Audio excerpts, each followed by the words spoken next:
दोस्तों बजट के अंदर जितने भी प्रोविजन आए थे, चाहे वो इनकम टैक्स को लेके फायदे हो या नुकसान हो, उनको मैंने 4 कैटेगरी में बांटा है। 4 वीडियो बना चुका हूं, 2 अपलोड हो गई हैं। आज तीसरी वीडियो बजट के ऊपर ही है, जिसमें सरकार ने साफ साफ कह दिया है कि अब सबको इनकम टैक्स रिटर्न भरनी पड़ेगी, कुछ लोगों को छोड़ दिया है। और मैं तो कहता हूं जिन लोगों को छोड़ दिया है उन लोगों को भी अब इनकम टैक्स की रिटर्न भरनी पड़ेगी।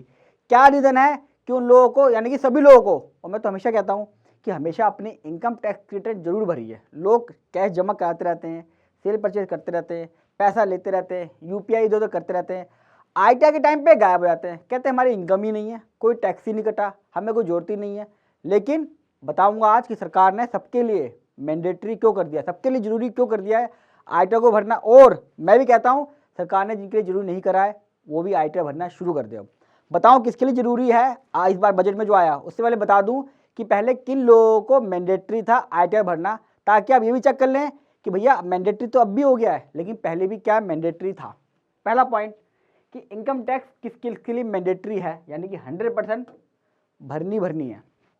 2.5 लाख से ऊपर अगर आपका प्रॉफिट है या आपकी थ्रेशोल्ड लिमिट से इनकम ज़्यादा है 2.5 लाख से ऊपर, तो आपको आईटीआर भरनी है, अगर आप इंडिविजुअल्स हैं या वुमेन्स हैं। 3 लाख लिमिट किसकी है, सीनियर सिटीजन की, जिनके 60 साल से ऊपर है लेकिन 80 साल से नीचे है। फाइनेंशियल ईयर जब स्टार्ट होता है तब देखते हैं 60 साल हुआ है नहीं हुआ है। 5 लाख किसके लिए, सुपर सीनियर सिटीजन के लिए। एक स्कीम भी है सुपर सीनियर सिटीजन के लिए कि बैंक में वो डिक्लेरेशन दे देंगे, टैक्स कट जाएगा और सैलरी और पेंशन वहीं आ रही है अगर आपकी उनकी, यानी कि पेंशन और इंटरेस्ट इनकम अगर है बैंक में, तो उनको आईटीआर भरने की जरूरत नहीं है। वीडियो बना चुका हूँ, देख लेना। यहाँ बता रहा हूँ अगर आपकी इनकम इससे ऊपर है तीनों कैटेगरी में, तो आपको आईटीआर भरना मैंडेटरी है। कंपनी के केस में और फर्म के केस में आईटीआर भरना मैंडेटरी है।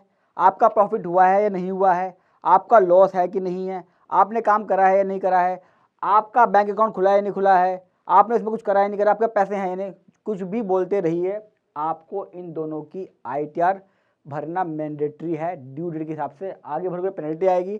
कंपनी के केस में तो अगर आपने ड्यू डेट पे काम नहीं करा है तो कंपनी ही बेकार हो जाएगी, क्योंकि यूडी निकलता है। बताऊंगा इस बारे में डिटेल में कभी। इनकम टैक्स रिफंड आपका अगर है, मान लीजिए आपकी इनकम यहाँ 1.5 लाख थी, लेकिन 1.5 लाख पे 10% टीडीएस कटा हुआ 15,000 रुपये, आप अपनी आईटीआर भरिए, इनकम टैक्स का रिफंड लीजिए। अगर आप लॉस को कैरी फॉरवर्ड करना चाहते हो, मान लीजिए आपके पास एक पार्टनरशिप फर्म थी, 50 लाख का उसमें लॉस आ गया, आपने कहा लॉस आ गया, हालांकि काम ही नहीं करूँगा मैं, ये पैसे मांग रहा है, एक तो लॉस हो गया ऊपर से मांग रहा है, भैया आईटीआर भर लेना। लॉस कैरी फॉरवर्ड होगा, उसका फायदा मिलेगा, अगले साल प्रॉफिट आएगा। तो लॉस के केस में ही भरा जाता है। लॉस तभी कैरी फॉरवर्ड होगा अगर आप टाइम पर आईटीआर फाइल करेंगे और वो लॉस उसमें दिखाया होगा। अगले साल लॉस का बेनिफिट नहीं मिलेगा अगर आपने आईटीआर फाइल नहीं करी तो। आपको लोन लेना चाहते हैं और वीज़ा, उस केस में भी आपकी इंपॉर्टेंस होती है आईटीआर की, मैंडेटरी देनी पड़ती है उस केस में भी। इलेक्ट्रिसिटी बिल अगर 1 लाख से ज़्यादा का है तो, यानी कि अगर मैंने अपने बैंक अकाउंट से 1 लाख का इलेक्ट्रिसिटी बिल पे कर दिया है, चाहे वो 4 लोगों का क्यों ना पे कर दिया हो, डिपार्टमेंट के नज़र में आपने पे करा है, अब आपको आईटीआर भरना मैंडेटरी है। तो हम जो लोग यूपीआई लेते रहते हैं ना, यूपीआई ले ला तेरा बिजली का बिल पे कर दो, ला तेरा ये कर दो, इसको बंद कर दीजिएगा। ट्रेस होता है आपके अकाउंट से, इलेक्ट्रिसिटी की जो कंपनी को जाते हैं पैसे, वो रिपोर्ट करती हैं इनकम टैक्स डिपार्टमेंट को, फिर वो मैच करते हैं कि भैया ऐसे तो 1.5 लाख की पेमेंट कर दी यार। लोग क्या करते हैं कैश बेच के लिए, ला तेरा बिजली का बिल पे कर दूँ, ला तेरा बिजली का बिल पे कर दूँ, तो ये अब थोड़ा सा कम कर देना, बंद कर देना। फॉरेन कंट्री घूमने जा रहे हो, अगर आपने जाके फॉरेन एक्सचेंज ले ली घूमने के लिए या बुकिंग कराई और 2 लाख से ऊपर निकली, सरकार कहती है घूमने जा रहा है आदमी 2 लाख पे कर रहा है, हमारे नाम पे टैक्स के नाम पे जीरो है यार। जो आदमी विदेश घूमने जा रहा है मान के चलती है कि अच्छा पैसे वाला होगा, अमीर होगा तभी जा रहा है, 2 लाख रुपये तभी खर्च कर रहा है, उस केस में भी आईटीआर भरना मैंडेटरी है। 1 करोड़ से ऊपर आपने अगर जमा कर दिया अपने बैंक अकाउंट के अंदर, करंट अकाउंट में, तो भी हो सकता है आपको अपनी आईटीआर मैंडेटरी भरनी पड़ेगी। आप कहेंगे मैंने 1.25 करोड़ तो जमा कराया है बैंक अकाउंट में लेकिन प्रॉफिट जीरो है, यहाँ तो 2.5 लाख की बात हो रही है। अगर आपने 1 करोड़ या उससे ऊपर जमा कर दिया तब भी आपको आईटीआर मैंडेटरी भरनी पड़ेगी। अब ऐसा कौन सा केस है जिस केस में अब मैं कह रहा हूँ आईटीआर भरनी पड़ेगी? सरकार तो कुछ और कह रही है, सरकार कुछ और कह रही है, लेकिन मैं कह रहा हूँ आपको आईटीआर मैंडेटरी भरनी है सभी को। क्यों कह रहा हूँ ये समझाता हूँ।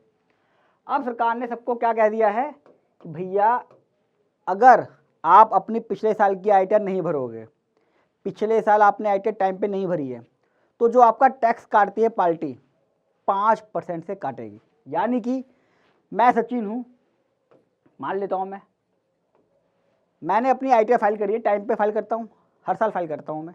मेरी ITR टैक्सेबल थी या नहीं थी मैं उसकी बात नहीं कर रहा हूँ अभी। ITR फाइल करता हूँ मैंने कहा मेरी नील की ITR फाइल कर दे यार। अब मैं किसी के पास काम मांगने जाऊँगा, मेरे पास टैक्स रेट है 1%, यहाँ लिख देता हूँ 1%, सीधा हो जाएगा थोड़ा सा, वरना आपको भी ऐसे टेढ़ा करके देखना पड़ेगा। 1% का रेट है। जब मैं कहीं काम लेने जाऊँगा मेरा 1% का ही टैक्स रेट कटेगा। जो लोग कॉन्ट्रैक्ट पे काम करते हैं, लेबर पे काम करते हैं, उनका टैक्स कटता है दोस्तों, हर एक पेमेंट पे 1% का टैक्स रेट है।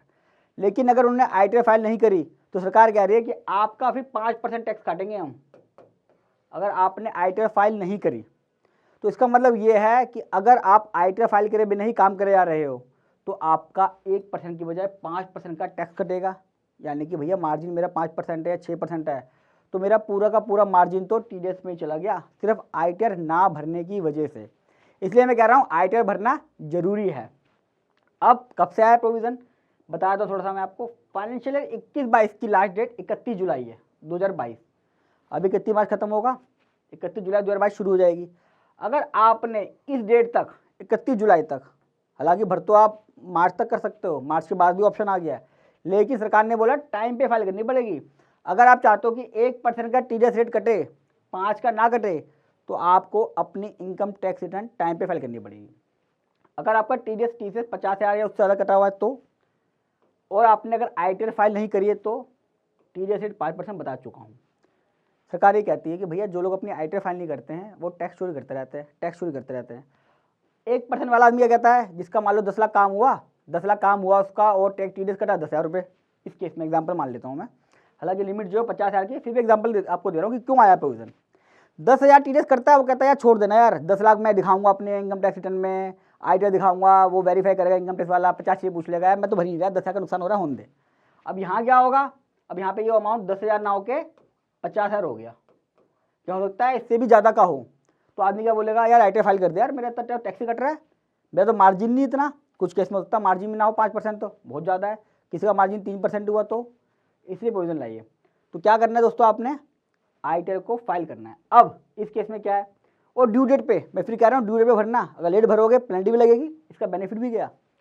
सिस्टम बनाया सरकार ने, जब हम किसी का टैक्स काट के जमा कराते हैं, पैन नंबर डालते हैं, डिपार्टमेंट उस सिस्टम को वेरीफाई करता है, उस पैन नंबर पे अपना बोल देगा कि इस बंदे ने लास्ट ईयर की ITR फाइल नहीं करी हुई, इसका टैक्स 1% नहीं 5% है।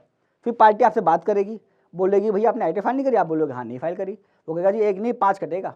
ITR फाइल वो TDS रिटर्न भरते वक्त जब पैन नंबर डालेंगे आपका तुरंत पता चल जाएगा कि आपने ITR फाइल करी नहीं करी है, और टैक्स रेट 1 की जगह 5% दिखाएगा, हाई रेट, हाईएस्ट रेट है ये।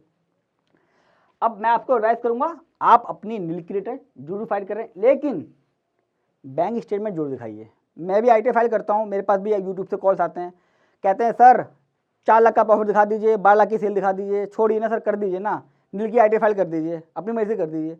भैया बैंक स्टेटमेंट देखनी पड़ती है, बिजनेस इनकम दिखानी है, बिजनेस इनकम में भी किस नेचर में आप एक्सपर्ट हो उसकी दिखानी पड़ती है। बहुत सारी चीज़ें होती हैं, भले ही आप 200 रुपये दो ITR के, या 500 रुपये, या 1000 रुपये, या 10,000 रुपये, लीगल सिस्टम एक ही है कि आपको अपना इस केस में बैंक को बेस बनाना पड़ेगा। बैंक को बेस बनाना पड़ेगा, बैंक की रिसिप्ट कितनी आई हैं, आपका नेचर ऑफ सर्विस क्या है, ये सब बात करके ही कंपटीशन बनाई जाइए, और उसी बेस पे अपनी ITR को फाइल करना चाहिए। ये कभी ना करें कि फ़ोन कर दिया अपने हिसाब से दिखा दो, आप डाल दो सर मुझे तो कुछ पता नहीं है, ये चीज़ें करके ITR को फाइल ना करें, बहुत दिक्कत आती है बाद में। मेरे पास कई बार केस आते हैं कि किसी ने बोल दिया ITR फाइल कर दे, उसने उसकी सेल दिखा दी 50 लाख की, लोन लेना था जी, 50 लाख की सेल दिखा दी और 5 लाख का प्रॉफिट दिखा दिया। तो क्या हुआ, 50 लाख पे GST का नोटिस आ गया कि आपकी सेल तो 40 लाख से ऊपर है जी, GST जमा कराओ। 50 लाख बैंक में आया हुआ है सिर्फ 1 लाख रुपये, इनकम टैक्स से नोटिस आ गया कि आपके बैंक में 1 लाख आया हुआ है, सेल दिखाई आपने 50 लाख, तो 49 लाख के कैश में हुई है, बताइए कैश कहाँ से आया, फंस गए ना। छोटी सी बारीकी है, लेकिन आदमी कहाँ से कहाँ फंस जाता है। वो सोचता है 50 लाख की सेल दिखा दे, 5 लाख का प्रॉफिट दिखा दे, खत्म कर 10%, मामला खत्म हो जाएगा, 1% जो भी बनता है। अब चेक करना अपने EWS स्टेटस भी। कई बार लोग मेरे से नील की ITR भरवाते हैं, मैं उनसे बोलता हूँ भैया आप EWS कैटेगरी के तो नहीं हो, EWS कैटेगरी में भी इनकम देखनी पड़ती है। पता चला आपने ITR तो भरवा ली है, आपने बोल दिया अपने मेरे से ITR दिखा दे, उसने आपका 5 लाख का प्रॉफिट दिखा दिया, और आपका बच्चा स्कूल में पढ़ता है EWS कैटेगरी का, वहाँ अपडेट हो गया, बच्चा गया बाहर, क्या आप तो EWS कैटेगरी में नहीं हो। तो नील की रिटर्न तो भर रहे हो, 1% तो करवाना है, 5% नहीं करवाना है, लेकिन ये चेक करना है बैंक स्टेटमेंट ध्यान रहे, EWS का स्टेटस रहे, मुझे लोन लेना है या नहीं, ये भी ज़रूरी है। मैं चाहता हूँ मुझे लोन लेना है तो लोन में मेरा बिजनेस इनकम रहेगा, किस नेचर का बिजनेस मुझे दिखाना चाहिए आईटीआर में, लोन किस चीज़ के लिए लूँगा, बड़ा इंपॉर्टेंट पॉइंट है। लेट फाइल मत करना, फिर कह रहा हूँ मैं 1% तो गया, 5% लगेगा, 5,000 की पेनल्टी लगेगी। ये 5,000, सॉरी गलती दोस्तों, मैंने 50,000 कर दिया है, हिसाब 5,000 पढ़ लीजिएगा, टाइपिंग एरर है ये। 5,000 की आपकी पेनल्टी लगेगी अगर आपने आईटीआर टाइम पे फाइल नहीं करी। 1,000 रुपये भी है, कम पे 2.5 लाख तक है तो 1,000 रुपये है, फिर 5,000 तक मैक्सिमम जाती है।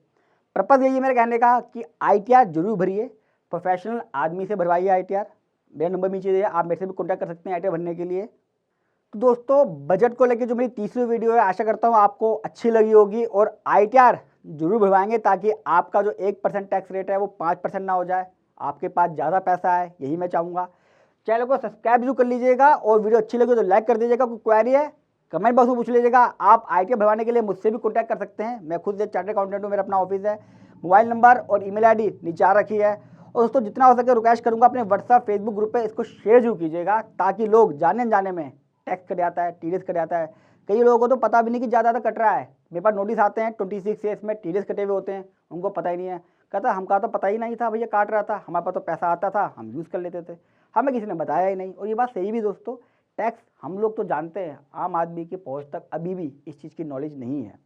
जल्द मिलूंगे मजेदार वीडियो के साथ, तब तक के लिए नमस्कार।